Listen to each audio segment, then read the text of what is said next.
Hello student, today we are learning introduction of correlation analysis. So far we have studied the different characteristics such as central tendency, dispersion, some other characteristics which are out of scope of this book, skewness and cortices. But these characteristics were for univariate data. In practical situation, we find the necessity to study two or more variables together. That is, price and demand, income and expenditure, or yield of the crop and rainfall. So whenever two variables are studied together, a bivariate distribution is obtained, and when more than two variables together are studied, a multivariate distribution is obtained.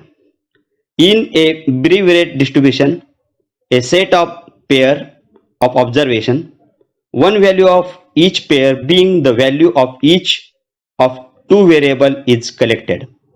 For example, the series of income and expenditure of 20 families. Second example, the series of age of husband and wife of selected married couples. We find that as the age of husband increase, wife age also is increase. That is, if husband is of a young age of 30, wife will be also of young less than 30 years. And if husband is of age 40 years, wife may be 30 to 35 years. Some exception may be there.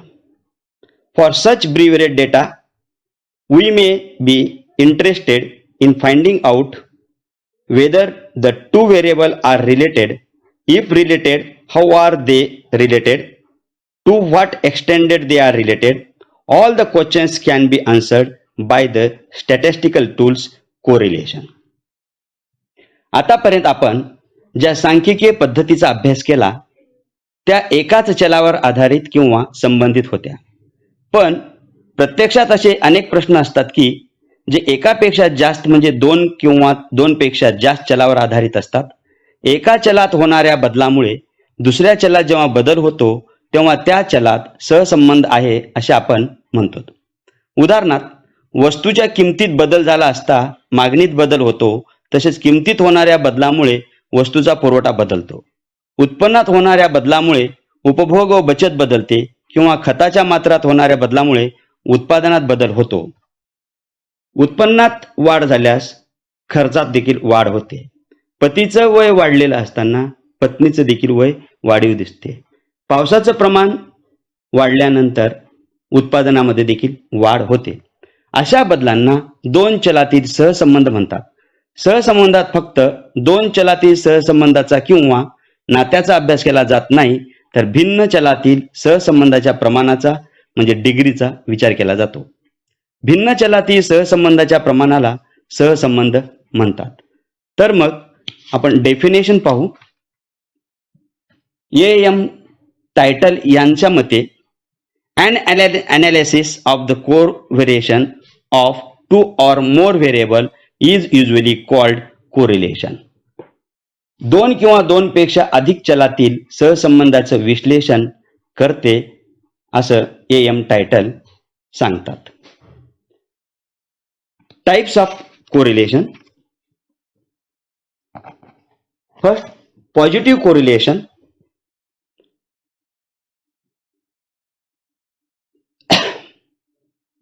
When two series move in the same direction, they are positively correlated. That is, positive correlation exists. For example, income and expenditure. If you earn more, you spend more. If two series move in the same direction with the same ratio, that is, either they increase or they decrease in the same ratio, the correlation is called perfect positive correlation. For example, X means income, 2 rupees, 4 rupees, 8 rupees, and Y means expenditure, 10 rupees, 20 rupees, 40 rupees. भिन्न चलातील सहसंबंध धन आहे किंवा ऋण आहे हे त्या चलाच्या होणाऱ्या बदलाच्या दिशेवरून ठरते. जेव्हा भिन्न चलात होणारा बदल हा एकाच दिशेने किंवा सारख्या दिशाने होतो तेव्हा त्या सहसंबंधास धन सहसंबंध म्हणतात. याचाच अर्थ एका चलात वाढ झाली असता दुसऱ्या चलातही वाढ होते किंवा एका चलात घट झाली असता दुसऱ्या चलात घट होते. उदाहरणार्थ एक्स म्हणजेच उत्पन्न 2 रुपये, 4 रुपये, 8 रुपये. एक्सपेंडिचर म्हणजेच वाय 10 रुपये, 20 रुपये, 40 रुपये असं आहे. म्हणजेच 4 रुपये उत्पन्न असल्यानंतर 20 रुपयाचा खर्च झाला, तर 8 रुपये उत्पन्न झाल्यानंतर 40 रुपयाचा खर्च झाला असं आपल्याला वरील उदाहरणावरून दिसून येते. Negative correlation. When two series move in the opposite direction, that is, when one variable increase, other decrease, or vice versa, then two variables are negatively correlated. For example, price and demand of a commodity. If price increase, demand decrease. If two series move in the opposite direction and if the ratio of increase in one series is the reciprocal of decrease in another, then there is perfect negative correlation in two variables. For example, x increase in the ratio of 1:1 and y decrease in the ratio 2:1. Taking the value x 100, 200, 400, 800 and y 16, 8, 4, 2.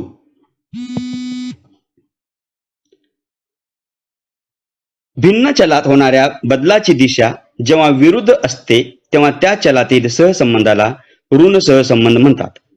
याचा अर्थ एका चलात वाढ झाली असता दुसऱ्या चलाच्या मूल्यात घट होते किंवा एका चलात घट झाली असता दुसऱ्या चलात वाढ होते.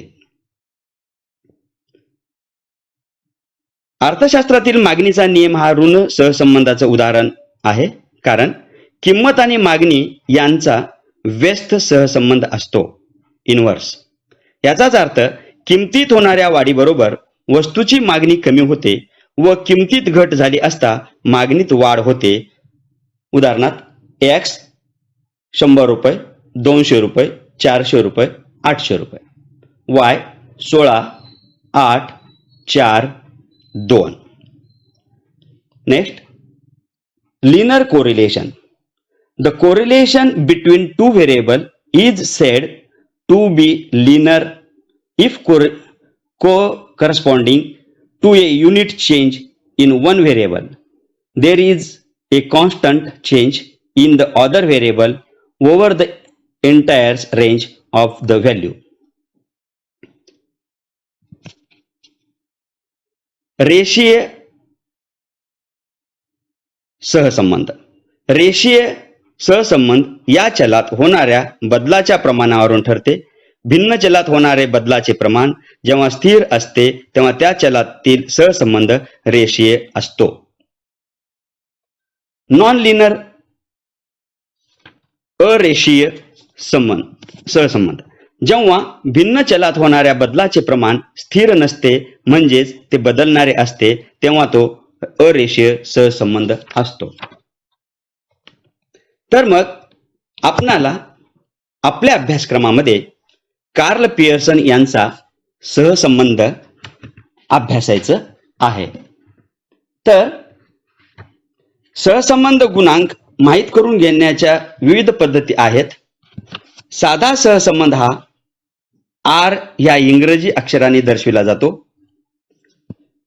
कार्ल पियर्सनचा सहसंबंध गुणांक म्हणजे सांख्यिकीय शास्त्रज्ञाने शोधलेली पद्धती होय. यापुढे आपण प्रामुख्याने साध्या सहसंबंधाचा विचार करणार आहोत. त्यामध्ये कार्ल पियर्सन यांनी सहसंबंधाचं फॉर्म्युला सांगितलेला आहे. Summation dx dy into n minus in bracket summation dx into summation dy divided by first under root summation dx square into n minus bracket summation dx bracket close whole square. Second under root summation dy square into n minus bracket summation dy ब्रॅकेटचा square. Karl Pearson's 1867 to 1936, a great British statistician suggested a measure of correlation between the two variables. It is now our Karl Pearson coefficient of correlation. The Karl Pearson coefficient of correlation is denoted by small r. It is one of the very few symbols that are used universally for describing the degree of correlation between the variable. There are two methods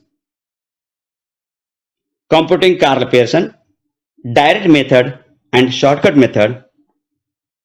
Best method is shortcut method. Formula: summation dx dy into n minus in bracket summation dx into summation dy divided by first under root summation dx square into n minus in bracket summation dx whole square. Second under root summation dy square into n minus summation dy whole square. कधी कधी आपल्याला Carl Pearson यांचा correlation coefficient काढल्यानंतर प्रोबॅबल error तपासा असं सांगतात. संभाव्य दोष काय आहेत ते. जेव्हा सहसंबंध गुणांकाचे उत्तर संभाव्य दोषापेक्षा जास्त असते तेव्हा त्या घटकातील सहसंबंध लक्षणीय असतो. नंबर 2, या उलट सहसंबंध गुणांकाचे उत्तर जेव्हा संभाव्य दोषापेक्षा कमी असते तेव्हा त्या घटकातील सहसंबंध लक्षणीय नसतो. आणि जेव्हा सहसंबंध गुणांकाचे उत्तर संभाव्य दोषाच्या उत्तरापेक्षा 6 पट अधिक असते तेव्हा सहसंबंध लक्षणीय मानला जातो. पी चा फॉर्म्युला आहे 0.6745 into 1 minus r square divided by under root n. मग आपल्याला या कोरिलेशनचं उत्तर +1 -1 म्हणजेच पॉझिटिव्ह ऑर निगेटिव्ह मिळते. त्यावेळेस श्रेणी दिल्या जाते. कोणत्या श्रेणीतील हा सहसंबंध गुणांक आहे हे आपल्याला सांगावयाचं असेल तर ज्यावेळेस +1 किंवा -1 कोरिलेशन कोएफिशिएंट येतो त्यावेळेस परफेक्ट कोरिलेशन म्हणावं. 0.75 to 1 या रेंज मध्ये जर उत्तर येत असेल positive or negative high degree correlation म्हणावं. 0.25 to 0.75 पॉझिटिव्ह ऑर निगेटिव्ह असेल तर मॉडरेट डिग्री कोरिलेशन असं म्हणायचं. 0 to 0.25 positive or negative low degree correlation. And answer जर समजा 0 येत असेल लॅक ऑफ कोरिलेशन असं म्हणावं. याच्यानंतर न्यूमेरिकल चा भाग हा पुढच्या भागामध्ये आपण पाहू.